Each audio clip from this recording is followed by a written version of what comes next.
సలార్, కల్కి సినిమాల సక్సెస్ తో ఫ్యాన్స్ తో పాటు ప్రభాస్ కూడా ఫుల్ స్వింగ్ లో ఉన్నాడు. ఏమాత్రం గ్యాప్ లేకుండా వరుస పెట్టి సినిమాలు చేస్తున్నాడు డార్లింగ్. ప్రస్తుతానికి ప్రభాస్ టార్గెట్ రాజాసాబ్ మాత్రమే అని చెప్పాలి. వీలైనంత త్వరగా ఈ సినిమా షూటింగ్ పూర్తి చేయాలని డిసైడ్ అయ్యాడు రెబల్ స్టార్. ఎట్టి పరిస్థితుల్లోనూ నవంబర్ నాటికి రాజాసాబ్ షూటింగ్ కంప్లీట్ అయ్యేలా టార్గెట్ ఫిక్స్ చేశాడట ప్రభాస్. ఆ తర్వాత మారుతి పోస్ట్ ప్రొడక్షన్ వర్క్ పూర్తి చేసి వచ్చే ఏడాది సమ్మర్ లో సినిమా రిలీజ్ కు ప్లాన్ చేస్తున్నారు. ఇక romantic horror genre back drop లో తెరకెక్కుతున్న రాజాసాబ్ సినిమాను పీపుల్ మీడియా ఫ్యాక్టరీపై టీజీ విశ్వప్రసాద్ ఈ చిత్రాన్ని ప్రొడ్యూస్ చేస్తుండగా మారుతి డైరెక్ట్ చేస్తున్న సంగతి తెలిసిందే. ఇందులో వింటేజ్ డార్లింగ్ ను చూపించడానికి రెడీ అవుతున్నాడు మారుతి. ఈ సినిమాలో ప్రభాస్ చేసే రచ్చ మామూలుగా ఉండదని అంటున్నారు. ప్రభాస్ సరసన నిధి అగర్వాల్, రిద్ధి కుమార్, మాళవిక మోహన్ అని హీరోయిన్లుగా నటిస్తుండగా తమన్ సంగీతం అందిస్తున్నాడు. ముగ్గురు హీరోయిన్లతో ప్రభాస్ ఒక స్పెషల్ సాంగ్ ప్లాన్ చేస్తున్నాడట మారుతి. ఆ పాటకు డాల్బీ అట్మాస్ థియేటర్లు షేక్ అయ్యే ట్యూన్ ఇచ్చాడట మారుతి. ప్రభాస్ అదిరిపోయే స్టెప్పులు ఈ పాటలో చూడబోతున్నామట. మొత్తంగా ఈ పాట థియేటర్లను ఓ ఊపు ఊపేనుందన్న టాక్ వినిపిస్తోంది.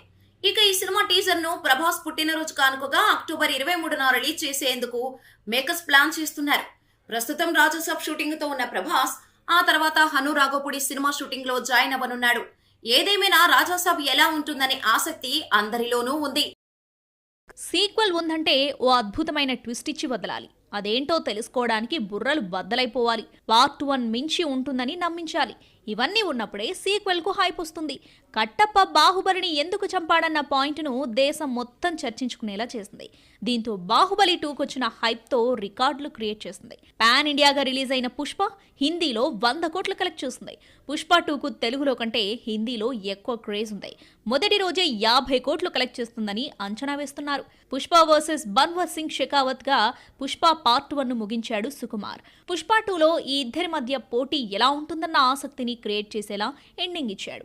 దేవరా పార్ట్ 2కు లీడిస్తూ బాహుబలి తరహాలో ఓ సీన్ పెట్టాడు. కట్టప్ప బాహుబలిని ఎందుకు చంపాడన్నట్టు కొడుకు తండ్రిని ఎందుకు చంపాడో సెకండ్ హాఫ్ లో చెబుతామంటున్నాడు కొరటాల.